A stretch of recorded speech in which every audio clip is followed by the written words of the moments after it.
On the evening of her 10th wedding anniversary, Susan worked tirelessly in the kitchen. The warmth of baking bread filled the air, mingling with the aromatic richness of roasted garlic. She moved around her familiar kitchen with purpose, each detail of the meal crafted to perfection. Candles in crystal holders lined the dining table, and she had even taken the effort to polish their best silverware. It wasn't just a meal, it was a testament to a decade of commitment, each dish carefully chosen to reflect shared memories. But beneath her meticulousness, an unsettling quietness gnawed at her. Henry, her husband, had been unusually withdrawn. In years past, he had always seemed enthusiastic about their anniversary, often surprising her with flowers, a handwritten card, or some small, sweet gesture. But this time, he had hardly acknowledged the day. A wave of unease washed over her as she recalled how he had kissed her on the cheek that morning. A kiss that felt almost obligatory, devoid of the familiar warmth. Earlier that day, she had made small attempts to engage him, mentioning their anniversary dinner plans and dropping hints about a surprise she'd prepared. But Henry's responses were evasive, his mind seemingly miles away. He had mumbled something about having a busy day at work and left without much as a second glance. Susan wondered if work was genuinely the culprit behind his disinterest, or if it was something else entirely. As she set the last plate on the table, her phone buzzed. She glanced at it, hoping it was a message from Henry, perhaps explaining he'd be home soon or that he was just as excited. But it was a text from her best friend, Mia, wishing her a happy anniversary and asking how the preparations were going. Susan replied quickly, her fingers trembling slightly as she typed, "Everything's ready. Just waiting for Henry." 30 minutes passed. The candles burned lower, their flames casting flickering shadows across the tablecloth. She sipped on her glass of wine, trying to quell the anxious thoughts that began to spiral. She wondered if he'd forgotten the importance of the day, if he'd lost interest in celebrating their life together. Memories of happier times swam before her eyes. Their first date, their wedding day, and the time he had surprised her with a trip for their 5th anniversary. Finally, she heard his key turn in the lock. She composed herself, eager to see his reaction to her efforts. But as he entered, Susan's heart sank. Henry's expression was tired, distracted. He barely glanced at the table, giving a muted wow before dropping his briefcase by the door and loosening his tie. Susan cleared her throat, trying to mask her disappointment. "Happy anniversary, Henry. I made your favorite meal." "Yeah. Happy anniversary," he replied, running a hand through his hair. "Looks amazing, Sue." Thanks. The word felt hollow, as if he was acknowledging a casual favor rather than a gesture of love. They sat down, and Susan attempted to bring some life into the conversation, asking about his day, recounting some light-hearted moments she had with the kids. Henry nodded politely, occasionally mumbling short responses, but his eyes kept darting toward his phone. Trying to keep her tone steady, she joked, "You know, if you're waiting for someone to text you happy anniversary, I think it's supposed to be me." Henry gave a brief, forced laugh. "Just work stuff, you know." But Susan knew him well enough to sense when he was lying. Her eyes dropped to the flickering candles, wondering if she should push or let it go. She finally asked, unable to hold it in any longer, "Henry, is everything okay?" He looked up, momentarily startled, then shrugged. "Yeah, everything's fine. Just work is stressful." "More than usual?" she pressed gently. "Yeah, more than usual," he said, his gaze shifting again. It was then that Susan noticed his phone light up once more, and this time, she caught a glimpse of a message preview. She wasn't the type to pry, but the brief word she saw, "Miss you," felt like ice against her skin. Her heart began to race. Who was messaging him at this hour with such an intimate phrase? Questions roared through her mind, but she swallowed them down, managing a tight smile. But Henry must have sensed her tension. He picked up his phone, muttering something about needing to respond, before quickly texting back and placing it face down. The remainder of the meal was a strained silence, each passing moment thick with suspicion and doubt. Susan's mind replayed the past few months, searching for signs she might have missed. He had been staying late at the office more frequently, his phone always glued to his side, even during family time. A few weeks ago, He had abruptly canceled their date night, claiming an emergency work call. At the time, she had brushed it off, trusting his explanation. But now, those instances took on a more sinister hue. After dinner, Henry excused himself, saying he was tired. He didn't seem to notice her downcast expression or the disappointment that clouded her eyes. He simply retired to their bedroom, leaving Susan alone at the table, surrounded by the remnants of her efforts. Hours later, as she lay in bed beside him, her mind refused to rest. She could feel the distance between them, an invisible chasm that had only grown throughout the night. A quiet resolve started to form within her, a need to understand what was happening, to uncover the truth, no matter how painful it might be. On a damp, gray evening, the storm that had been brewing outside seemed to mirror the tension that filled the Roberts home. Susan was in the kitchen, attempting to hold herself together as she prepared dinner, her hands shaking slightly as she chopped vegetables. She had noticed Henry's unusual silence lately, but tonight, when he came through the door, his expression was different, colder, more distant. Henry walked straight past her, his gaze hard and unreadable. His hands were clenched into fists, and his jaw was tight. Without a word, he stepped into the living room where Olivia, 16, Liam, 14, and Emily, 10, were watching television, laughing over some sitcom. The sound felt jarring to him, far too light and cheerful for what he was about to reveal. "Kids," he said, his voice taut, and immediately, all three turned to look at him, sensing something was off. The laughter faded as they exchanged confused glances. Susan stood frozen in the kitchen doorway, fear swirling in her stomach as she realized what was about to happen. "Turn off the TV," Henry said. Olivia grabbed the remote, her hand shaking as she clicked the power button. "I need to talk to you. All of you." He looked at each of them, his eyes narrowing, then finally his gaze landed on Susan, lingering a moment before he turned back to the children. His face was a mixture of pain and betrayal, emotions he hadn't yet been able to express fully to anyone. "What's wrong, Dad?" Liam asked, his brows furrowed with concern. Taking a shaky breath, Henry sat down, his shoulders slumped as if a great weight pressed down on him. He gathered himself, gripping the armrest of the couch tightly. "There's something I've recently discovered," he began, glancing quickly at Susan, whose face had gone pale. She opened her mouth, but he silenced her with a single look. "Olivia, Liam, Emily," he said, his voice almost cracking. "I've raised you since you were little. I've loved you, protected you, and done everything I could to be a good father." He paused, visibly grappling with the words. "But what you need to know is, I am not your biological father." A stunned silence fell over the room, and all three kids looked at him, their faces filled with confusion and shock. Olivia's eyes darted to Susan, who stood frozen, gripping the edge of the counter for support. "Dad," Olivia finally managed to say, her voice barely a whisper. "What are you talking about?" Henry took a deep breath, his gaze dark and unwavering. "Your mother kept a secret from all of us. A secret that I only discovered recently.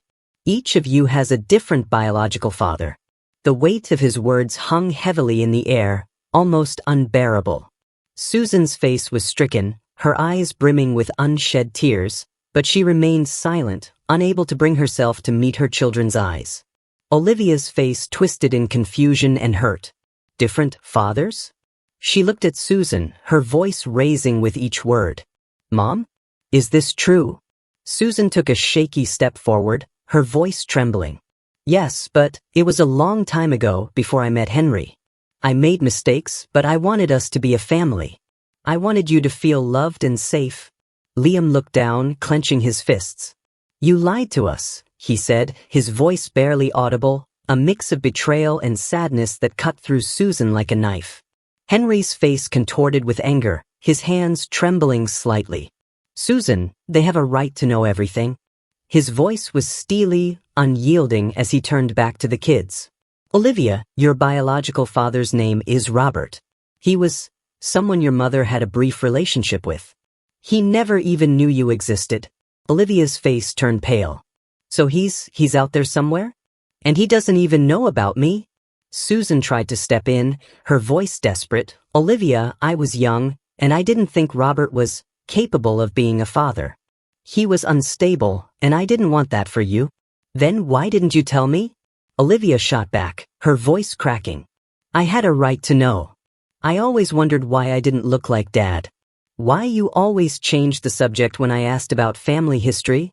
Henry continued, his voice quieter but no less piercing. Liam, your biological father is Stephen. He was someone Susan met when she was going through a difficult time. He's married now, has his own family, and as far as I know, he doesn't even remember her. Liam's face went blank, his lips pressed tightly together as he tried to process what he was hearing. So, you're saying I have some guy out there who doesn't even know I exist? That I'm just someone's mistake? Susan stepped forward, visibly shaking. No, Liam, you are not a mistake. I was scared and confused. I thought that if I had you all together, we could be a family.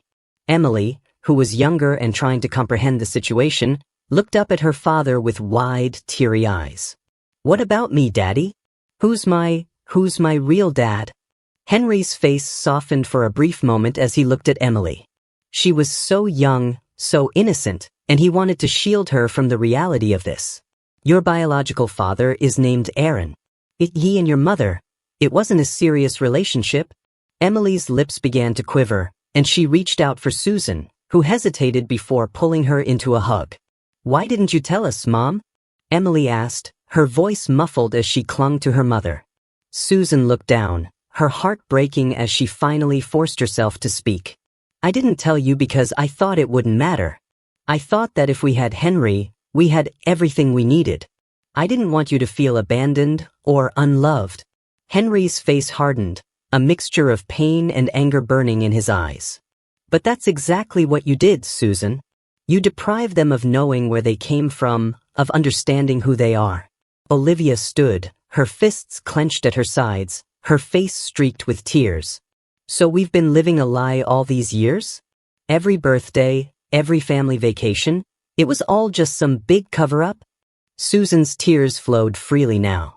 No, Olivia, it wasn't like that. I wanted to give you a stable, loving home. I didn't think it would matter. It matters. Liam shouted, his voice shaking.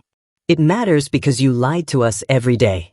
You made us believe that he pointed to Henry, was our father. And now what are we supposed to feel? Susan was lost for words, her mind racing with regrets and painful memories. She had tried so hard to create a sense of security, but in doing so, she had built their lives on a foundation of lies. She looked at Henry, silently pleading for forgiveness, but his expression was as distant as ever.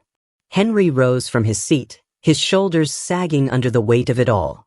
I loved you all as my own, he said quietly, and that won't change.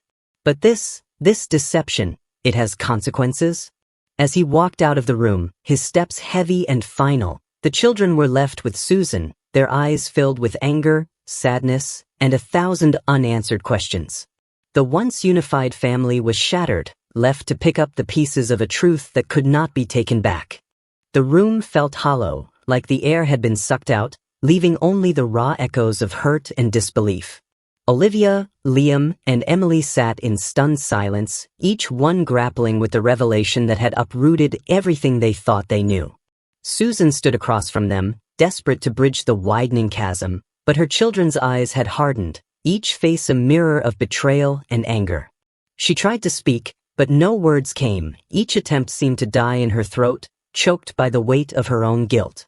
Olivia was the first to break the silence, her voice trembling but sharp, like a blade aimed at her mother. I can't believe you, Mom. All those times I asked about Dad, all those times you told me I was a gift, it was all just lies. Her voice cracked, and she quickly wiped at her cheeks, furious at herself for letting the tears fall. Susan reached out to her, her hands trembling. Olivia, please. I never wanted to hurt you. I only wanted to protect you all. Protect us? Liam's voice was filled with bitter laughter. You think lying to us for our entire lives was protecting us? You were protecting yourself, Mom. You didn't want to admit what you did, so you shoved us into a lie and called it family. Susan took a shaky breath, forcing herself to meet his gaze. Liam, I understand how hurt and betrayed you feel, but I did everything out of love. I wanted you to feel secure, to give you a father who would love you as his own. Then why didn't you tell him the truth from the start? Olivia's voice was a harsh whisper, the betrayal clear in her eyes. You didn't even give him the choice. You just trapped him in this fake family you made up, and now we're all paying for it. Susan's shoulders sagged as she faced the truth in her daughter's words. It had been selfish. She had been selfish, clinging to the illusion of a perfect family even when it was built on a foundation of deception. Emily, who had been silent until now, suddenly burst into tears, her small frame racked with sobs. Mom, you said Daddy was my real daddy, she cried, her words broken and muffled as she buried her face in her hands. You lied to me, to all of us. Susan tried to pull her youngest daughter into a hug, but Emily squirmed out of her grasp, retreating toward the older siblings as if seeking shelter from her mother's touch. The rejection was like a knife twisting in Susan's heart. Olivia turned to Emily, pulling her close, her own eyes flashing with anger. We don't have to listen to her anymore. She lied to us about everything, about who we are, about our family, about our whole lives. She didn't care about what we needed, just about what she wanted. I did care, Susan pleaded, her voice cracking. You have to believe me, I cared more than anything. Every decision I made was to give you a happy, stable home. A stable home? Liam scoffed, shaking his head. There's nothing stable about this. We don't even know who we are anymore. And Dad, our real dad, might be out there, not even knowing we exist because you kept us hidden. How could you? Please, Susan whispered, her voice almost a plea. I know this is hard to understand, but I didn't want you to feel abandoned, unloved. I thought I was doing what was best. Best for who? Olivia interrupted, her voice cold. Just you. All those times you brushed off my questions made me feel like I was crazy for wondering why I didn't look like Dad. It was because you were hiding the truth. And now we're left picking up the pieces? Liam clenched his fists, anger rolling off him in waves. He had always been the quiet one, the one who kept his emotions in check, but now it was as if a dam had broken. What are we supposed to do now? Just pretend like this never happened? Like we can somehow forgive you for lying to us? Susan reached out desperately. I know you're angry, and you have every right to be. But please don't shut me out. I'm still your mother. I love you. Love? Olivia's voice was a sneer, the bitterness etched deep into her face. You don't know the first thing about love. Real love is honest. Real love doesn't hide the truth. Emily clung to her sister, her small body trembling. I don't know if I want to live here anymore. I don't know if I want to see you, Mom. You hurt us. Each word cut through Susan, leaving her struggling to breathe, to find something, anything, that might convince them she hadn't intended for it to turn out this way. But she could see it in their faces, in the way they all gravitated toward each other and away from her, that they had already begun to shut her out. Liam took a step toward the door, his face set in a look of grim determination. Maybe we should go stay with Dad for a while. We need space from you. To think, to process, to figure out who we are without your lies. Susan's heart plummeted. No, please don't leave. We can get through this together. We've always been a family, and that hasn't changed. Olivia shook her head, a bitter smile on her face. No, you're the one who tore this family apart, not us. All those years you kept us in the dark, pretending everything was fine. And now you want us to pretend too. Emily looked up at her older siblings, her small face filled with a mixture of confusion and sadness. If we're not Dad's, then who are we? The question hung in the air, cutting through the silence like a razor. Susan had no answer, no comforting words to offer. Her carefully constructed world had shattered, and all that was left were the broken pieces of a family that had once felt so complete, so whole. I think it's better if we go, Liam said, his voice cold. Maybe we'll come back. Maybe we won't. But for now, we need to be somewhere where we're not reminded of this. His eyes flicked toward Susan, and she saw a hardness in them she had never seen before, a new wall between them that she feared would never come down. In stunned silence, Susan watched as Olivia, Liam, and Emily gathered their things with a sense of finality that terrified her. Emily was the last to leave, her small hands slipping from Susan's grasp as she followed her older siblings out the door. And then they were gone, leaving Susan alone in the hollow, echoing silence of a house that suddenly felt as empty as her heart. The weeks that followed were a blur of shattered pieces and cold realizations for Susan. Her life unraveled around her with relentless speed, and each day brought fresh reminders of the family she had lost. The children had left first, going to stay with Henry's mother, Irene, who had always adored her grandchildren. Susan was now painfully aware that even Irene, who had always kept a polite distance from her, had become a pillar of comfort and safety for her children in the wake of the truth. Susan tried to reach out in the days that followed. She called Olivia, Liam, and Emily countless times, leaving voicemails filled with apologies and pleas, but she never received a single call back. She drove by Irene's house, hoping to catch a glimpse of her children, but each time, her resolve crumbled before she reached the door. She feared seeing the hurt in their eyes, feared facing Irene's silent judgment. Finally, she texted each of them, "I am so sorry. I love you, and I'll be here when you're ready." But silence was the only reply she ever received. One evening, she went by again, trying to work up the courage to knock. She caught a glimpse through the window of Olivia helping Irene in the kitchen, Liam setting the table, and little Emily talking animatedly with her grandmother. The sight sent a pang through Susan's heart, a scene of family life she could no longer claim. And then there was Henry. The night he had confronted her, he had left without a word, his face a mask of pain and anger. Susan had spent the following days calling him, hoping he would come back, hoping for even a fragment of understanding or forgiveness. But Henry's silence had remained unbroken until a letter arrived, delivered by his lawyer. He was filing for divorce, seeking full custody of the children. There was no note, no personal explanation, just the stark legal text that made it clear he was cutting all ties. The loneliness was crushing. She sat in the house that had once felt so full, where every room held memories of shared laughter and warmth, and yet now it seemed to echo with emptiness. She was haunted by the faces of her children, by the thought of Henry's bitter rejection. Susan could hardly leave her bedroom, sinking into the silence of the house she had once lovingly filled with family life. Word of her past deception spread quickly in their small town. Henry had kept quiet, but somehow the rumors circulated, whispers in the grocery store, cold stares in the street.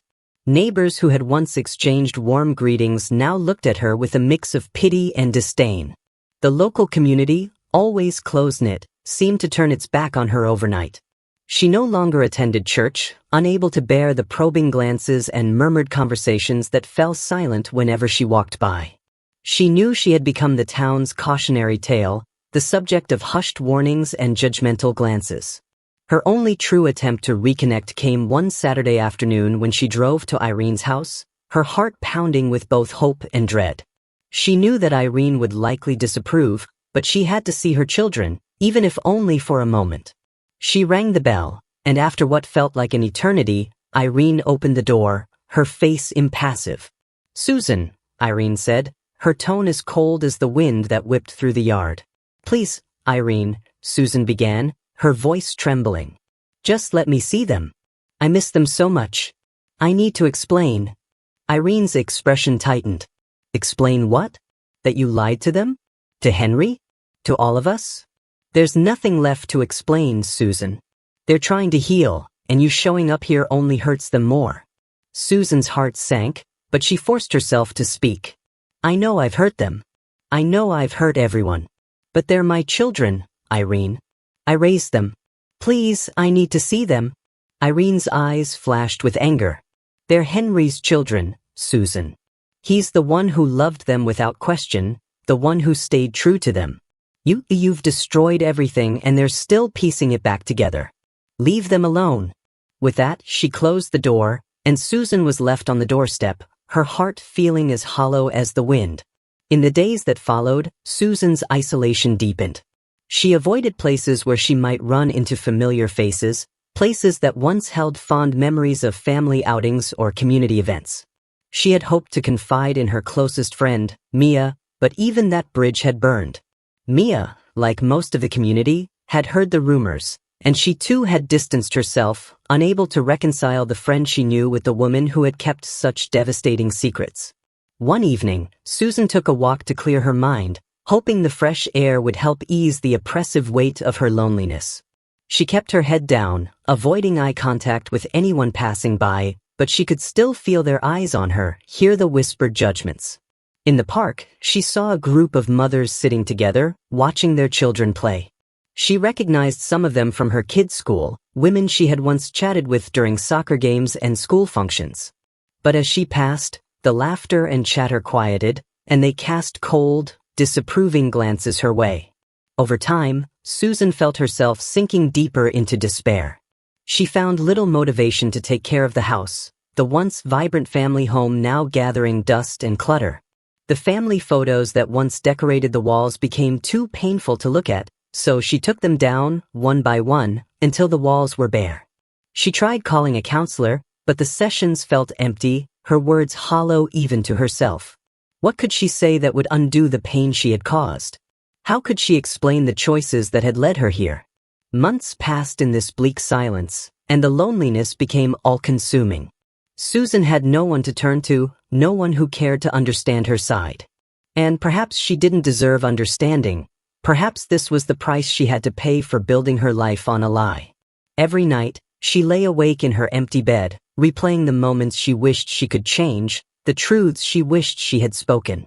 She thought often of her children, wondering if they laughed more easily now, if they were healing.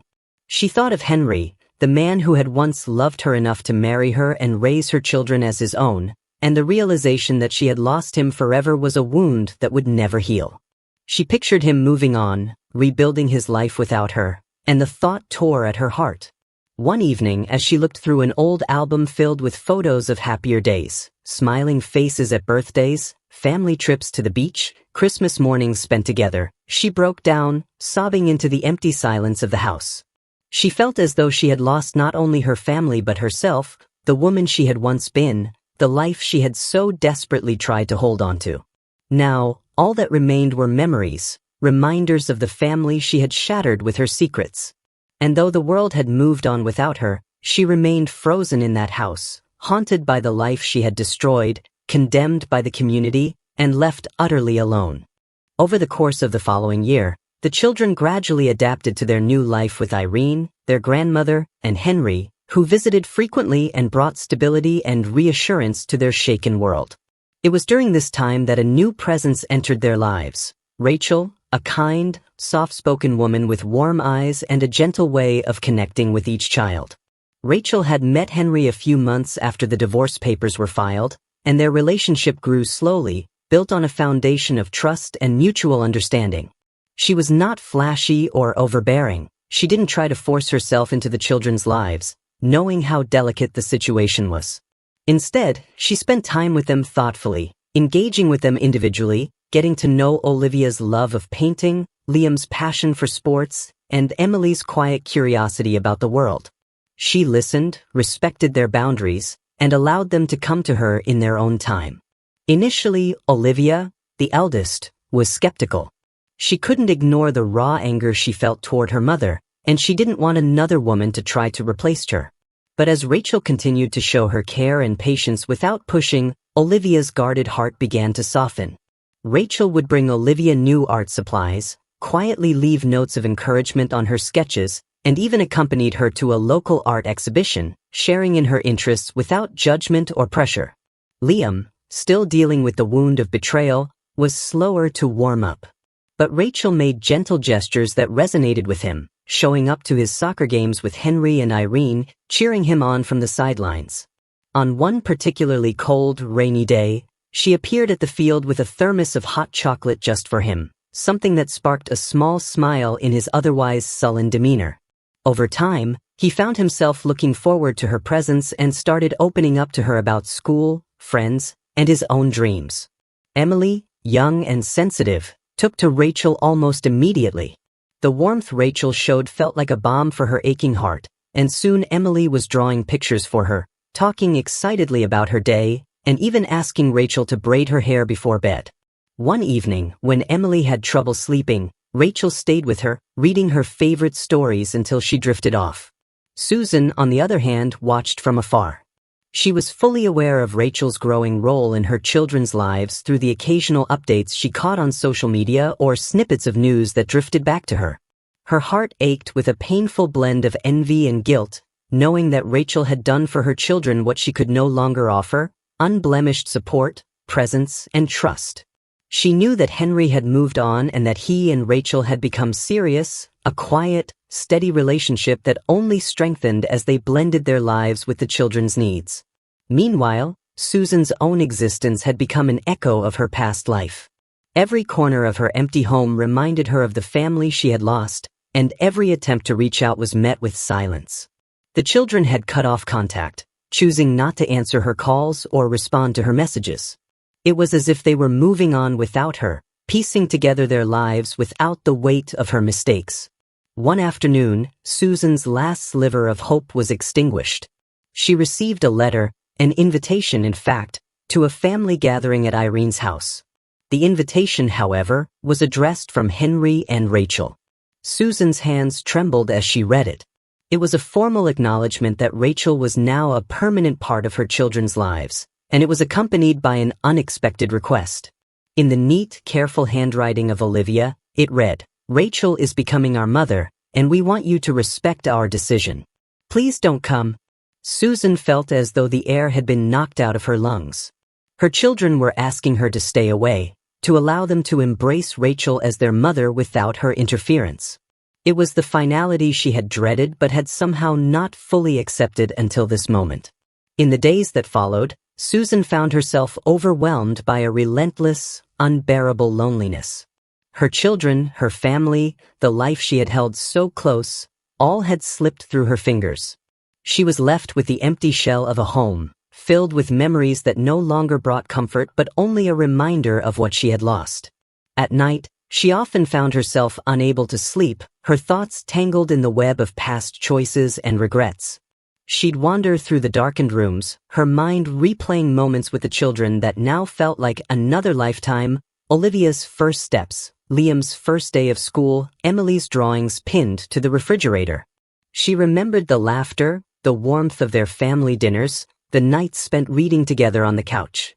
All of it had vanished, replaced by silence and a hollow sense of guilt that gnawed at her constantly. The community, too, remained unforgiving.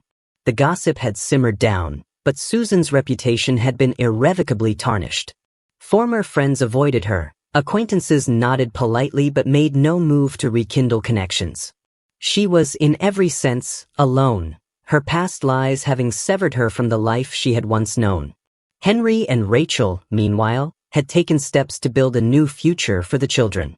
They had bought a new house just a few streets from Irene's, a cozy home with a big yard where the children could run and play.